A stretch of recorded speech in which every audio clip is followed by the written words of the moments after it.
So moving on, item 8, Papanui-Innes. Ali, Chair of the Board, welcome to the table. Good to have you with us this morning. And Christine Lane, Governance Manager. Just set the wee timer there, alrighty. Just further to the comments we just heard around the age study and the next steps. We're doing exactly that as the next step to our research that we've done in our ward, and that is to look at how we can improve mainly city council areas, because that's where we've got a bit of control over, but also more widely as well how we can perhaps advise on other public spaces according to what we've found in the research. So yes, that is a natural step.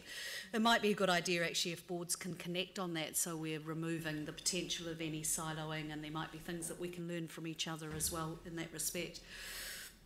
Not too much in this report. We've got one part A which relates to the 50 km/h speed zone on the Cranford Street and Main North Road area. The second part A was on the Christchurch Northern Corridor, Northern Arterial and Cranford Street upgrade, which was around the proposed road layout.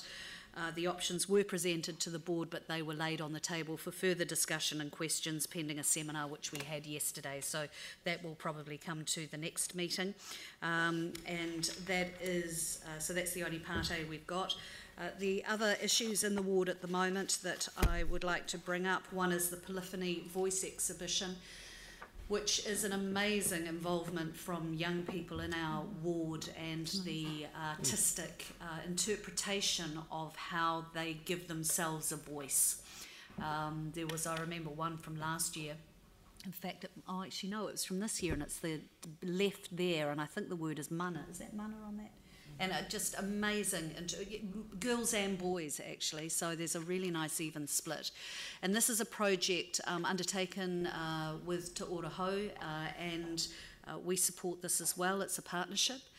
And this now looks as though it's going to be run out or run across the whole city and libraries around the city. So we think that's a very positive thing to have come out of this. And the work comes from young people at Papanui High, Papanui Youth Development Trust, Papanui Baptist Church, Te Ora Hau o Tautahi, Te Kaupapa Whakaora and Casebrook Intermediate. So it's got a really wide reach around the ward. The St Albans Amateur Swimming and Life-Saving Club, well, we're getting a bit cool for that now, so they have had another very successful season.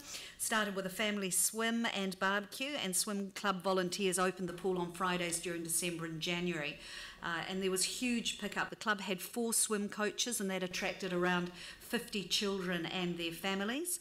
And the usual triathlon and family barbecue, swim and prize giving was held at the end of the season, and all the children received progress certificates and trophies in recognition of exceptional success. So the swimming, life-saving and learn to swim programs are in great health in this part of our ward.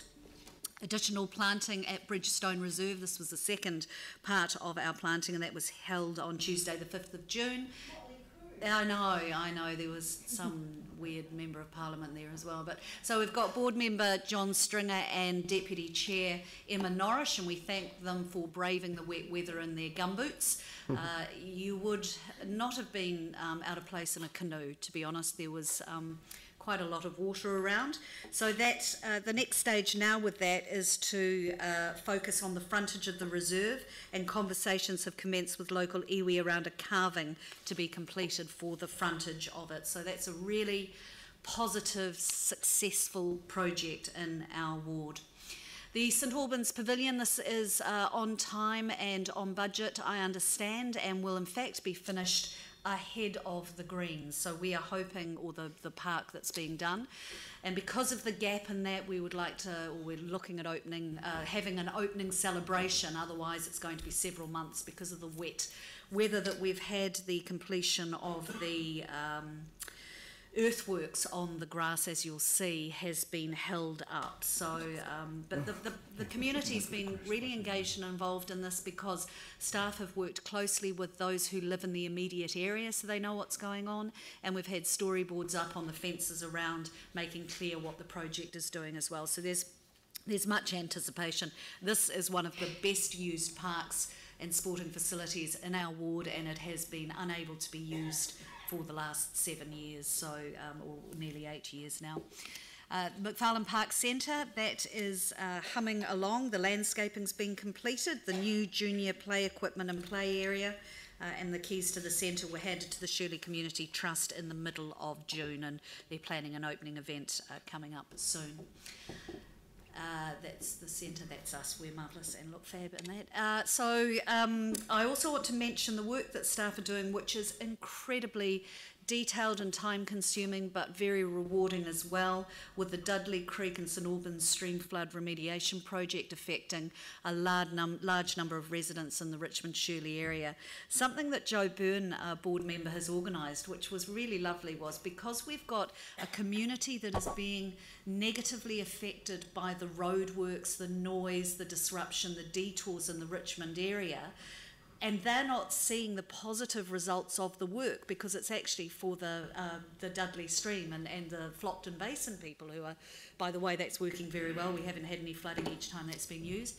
So Joe organised letters from the Flockton Basin people thanking those in the Richmond Shirley area for putting up with all of this disruption and explaining what an incredible life change it's meant to have the pumps working in their area. And so that community to community support actually made a really big difference. It wasn't elected members or staff telling the communities that, it was the communities telling each other that, and I think that made a big difference.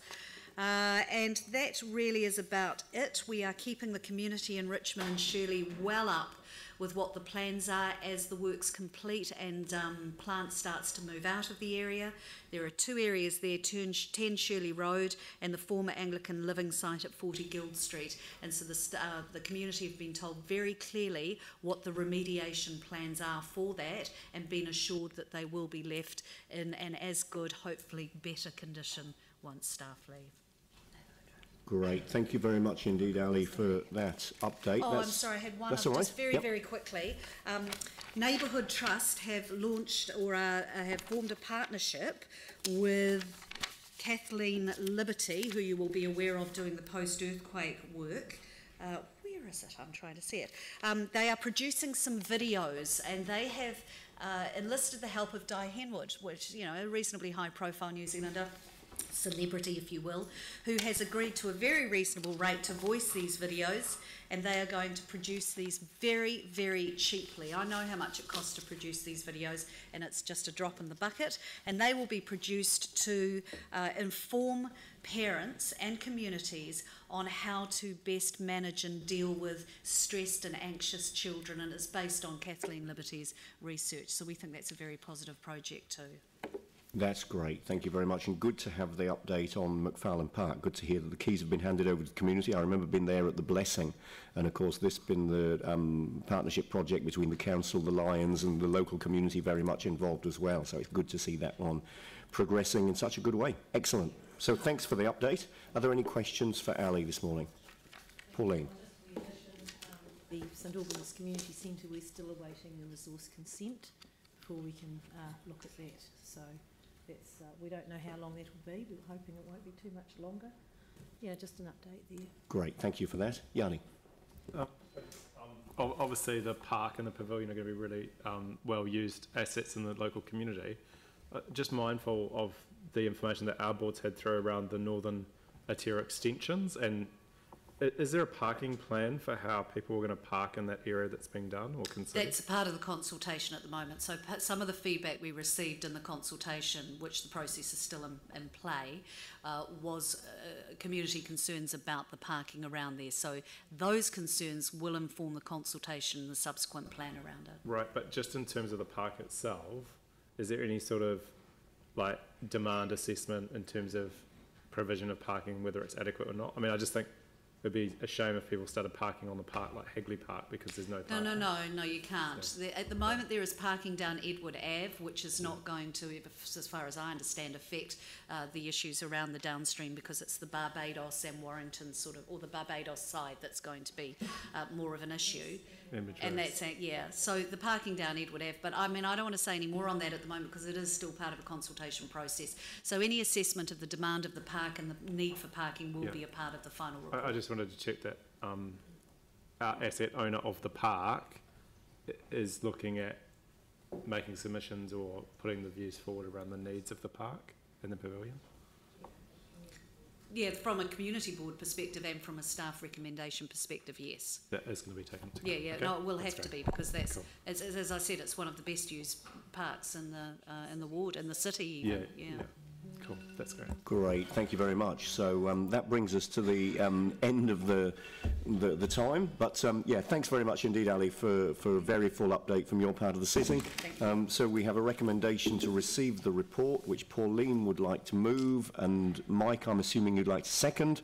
All those in favour, please say aye. Against? That's carried. Thank you very much.